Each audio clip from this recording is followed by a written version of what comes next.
শহরে যানজট ও পার্কিং সমস্যার সমাধানে বড় উদ্যোগ শিলিগুড়ি পুর নিগমে। কাঞ্চনজঙ্ঘা স্টেডিয়ামের মেলা মাঠে সোমবার থেকে চালু করা হলো নতুন পার্কিং লট। উদ্বোধন করেন পর্যটন মন্ত্রী শঙ্কর ঘোষ। শিলিগুড়ি শহরের অন্যতম ব্যস্ত এলাকা কাঞ্চনজঙ্ঘা স্টেডিয়াম সংলগ্ন এলাকা। প্রতিদিন ওই এলাকায় বিভিন্ন কাজে বহু মানুষের যাতায়াত। পাশাপাশি রাস্তার দুধারে যত্রতত্র গাড়ি দাঁড় করিয়ে রাখার ফলে তৈরি হয় যানজট।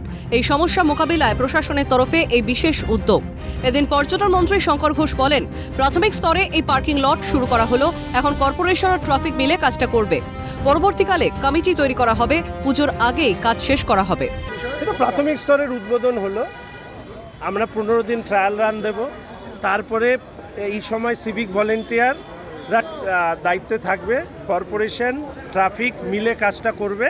পরবর্তীকালে কমিটি হবে, কর্পোরেশন ট্রাফিক ব্যবসায়ী সমিতিদেরকে সাথে নিয়ে, সোশ্যাল অর্গানাইজেশনকে সাথে নিয়ে তারা চালাবে টিল পুজোর আগের মধ্যে এটা কমপ্লিট হয়ে যাবে। তারপরে এটা ফি পার্কিংয়ে হয়ে যাবে। তার আগে অবধি নমিনাল চার্জে পার্কিং চলবে।